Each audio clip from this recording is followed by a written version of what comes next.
और बरेली में नमाज के बाद आई लव मोहम्मद पोस्टर को लेकर जिस तरह से बवाल मचा, पुलिस इसको लेकर एक्शन मोड में है। पुलिस ने उपद्रव, बवाल और पथराव करने वाले पर शिकंजा कसना अब शुरू कर दिया है।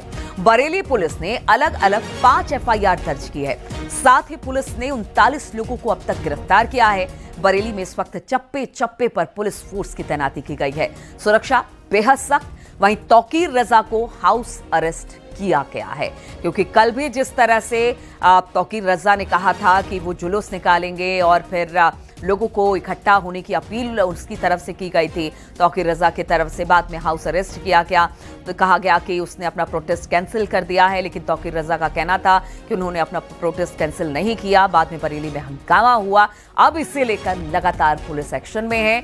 वो लोग जिन्होंने कल जबरदस्त तरीके से उपद्रव मचाया था, उनके खिलाफ एफआईआर हो रही है। 39 लोगों को इसमें अब तक गिरफ्तार किया जा चुका है। और बरेली में बवाल के बाद डीएम और डीआईजी ने न्यूज 18 से खास बातचीत की है। डीएम का कहना है कि बरेली में हालात अब काबू में है और बाजार, प्रतिष्ठान, स्कूल, कॉलेजेस सभी समय पर खुलेंगे और बरेली में कानून हाथ में लेकर दंगा और बवाल करने वालों के खिलाफ एनएसए की कार्रवाई भी की जाएगी। बरेली में करीब 6 जगहों पर अलग अलग बरेली शहर की फिजा खराब करने की कोशिश की गई थी, जिसे पुलिस अधिकारियों ने समय रहते दंगाइयों को काबू में करने और बरेली की फिजा खराब होने से बच गई। जगहों पे जैसे खलील तिराहा था, नौबेला मस्जिद के सामने, सयामतगंज, इन जगहों पर उन्होंने भीड़ इकट्ठी होकर आगे बढ़ने का कोशिश किया।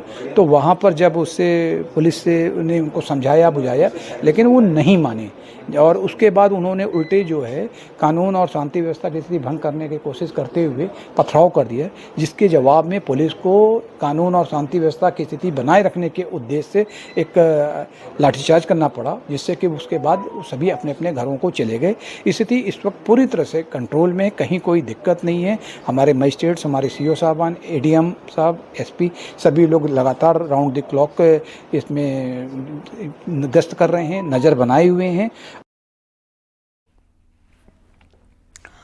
और इस वक्त बड़ी खबर आ रही है बरेली में बवाल पर सीएम योगी ने कहा है, आदित्यनाथ ने कहा कि मौलाना को लगा वो व्यवस्था को रोक सकता है। सीएम योगी ने कहा है ये बात। बरेली में मौलाना भूल गया कि सत्ता किसकी है। योगी आदित्यनाथ ने कहा कि हमने उपद्रवियों को सबक सिखाया है, दंगा करने से पहले दंगाई 2 बार सोचेंगे। तो मुख्यमंत्री योगी आदित्यनाथ का ये बड़ा बयान सामने आया है, जिसमें उन्होंने साफ तौर से कहा है कि मौलाना को लगा कि वो व्यवस्था को रोक सकता है। आइए सुनते हैं क्या कहा। आपने देखा होगा कल बरेली के अंदर मौलाना भूल गया कि शासन किसका है। वो ये मानता था धमकी देंगे और हम जबरदस्ती जाम कर देंगे। हमने कहा जाम नहीं होगा, कर्फ्यू भी नहीं लगेगा, लेकिन कर्फ्यू का सबक तुम्हें ऐसा सिखा देंगे कि तुम्हारी आने वाली पीढ़ी दंगा करना भूल जाएगी। क्या तरीका है ये? आप सिस्टम को ब्लॉक करना चाहते हैं। और यह प्रवृत्ति थी यूपी के अंदर, 17 के पहले यही होता था। और हम इसी बात को कह सकते हैं कि 17 के बाद हमने कर्फ्यू भी नहीं लगने दिया, लेकिन ऐसे बैरियर को चुन चुन करके वे जिस प्रकार की भाषा को समझते थे, उस प्रकार की भाषा से उनको समझा करके उसको उसकी सजा दिलाने का काम भी किया है। और उत्तर प्रदेश की ग्रोथ स्टोरी यहीं से शुरू होती है। और इसी पर बातचीत करने के लिए संकेत इस वक्त हमारे साथ हमारे सहयोगी जुड़ गए हैं। संकेत, एक बार फिर से मुख्यमंत्री ने यह साफ कर दिया कि जो दंगा और बवाल करेगा उसे बख्शा नहीं जाएगा, और साथ ही उन्होंने कह दिया कि बरेली में मौलाना भूल गया कि सत्ता किसकी है। यानी खुले तौर पर चेतावनी, जैसा करोगे वैसा भरोगे। बिल्कुल जाहिर सी बात है, मुख्यमंत्री योगी आदित्यनाथ ने बयान दिया है और जिस तरीके से बरेली में जो घटना हुई उस पर मुख्यमंत्री योगी आदित्यनाथ ने खुद उस पूरी घटना को लेकर संज्ञान में लिया और सख्त कार्रवाई के निर्देश दिए। और यही वो वजह है कि बरेली में जो कार्रवाई नजर आई वो मुख्यमंत्री योगी आदित्यनाथ के निर्देशों का असर था। और उत्तर प्रदेश के लिहाज से अगर देखा जाए तो उत्तर प्रदेश में जब से योगी सरकार बनी है, दंगे और अराजकता पर पूरी तरीके से लगाम लगाने की कोशिश की गई है कि किसी तरीके से दंगे न हो। और यही वो वजह है कि आज मुख्यमंत्री योगी आदित्यनाथ ने एक निजी मीडिया संस्थान के कार्यक्रम में सीधे तौर पर कहा है कि कल बरेली में एक मौलाना भूल गया था कि राज्य में सत्ता किसकी है। उसे लगा कि वो जब चाहे व्यवस्था को रोक सकता है, खराब कर सकता है, लेकिन हमने साफ कर दिया कि ना तो कर्फ्यू लगेगा और ना नाकाबंदी होगी, और सीधे तौर पर सबक सिखाया गया है।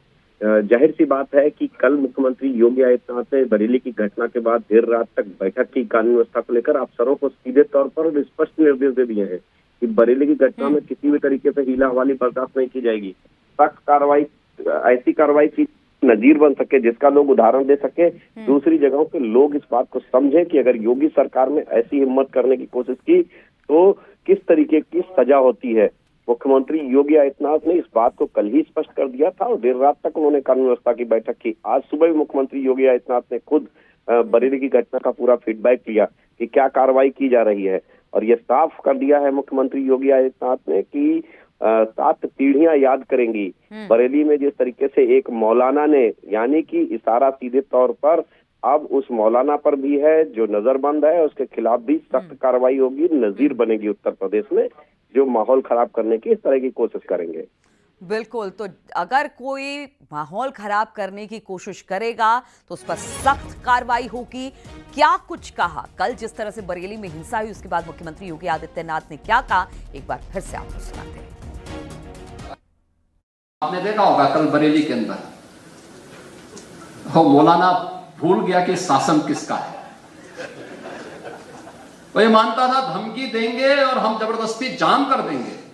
हमने कहा जाम नहीं होगा, कर्फ्यू भी नहीं लगेगा, लेकिन कर्फ्यू का सबक तुम्हें ऐसा सिखा देंगे कि तुम्हारी आने वाली पीढ़ी दंगा करना भूल जाएगी। क्या तरीका है ये? आप सिस्टम को ब्लॉक करना चाहते हैं, और यह प्रवृत्ति थी यूपी के अंदर। 17 के पहले यही होता था, और हम इसी बात को कह सकते हैं कि 17 के बाद हमने कर्फ्यू भी नहीं लगने दिया, लेकिन ऐसे बैरियर को चुन चुन करके वे जिस प्रकार की भाषा को समझते थे उस प्रकार की भाषा से उनको समझा करके उसको उसकी सजा दिलाने का काम भी किया है। और उत्तर प्रदेश की ग्रोथ स्टोरी यहीं से शुरू होती है। और बरेली में कल हुए बवाल पर अखिल भारतीय मुस्लिम जमात के राष्ट्रीय अध्यक्ष मौलाना शहाबुद्दीन रजवी बरेलवी ने शांति बनाए रखने की अपील की है। कहा, नमाज के बाद जो घटना हुई है वो दुर्भाग्यपूर्ण है, ऐसी घटनाएं नहीं होनी चाहिए। जुमे की नमाज के बाद में जो घटना हुई वो अफसोसनाक है, और इस तरह के वाकयात नहीं होना चाहिए किसी भी तरफ से। बहरहाल मैं तमाम लोगों से अपील कर रहा हूं कि अमन और शांति को बनाए रखें। पैगंबर इस्लाम सल्लल्लाहु ताला अलैहि वसल्लम से मोहब्बत का यही तरीका है कि किसी को तकलीफ न पहुंचाएं,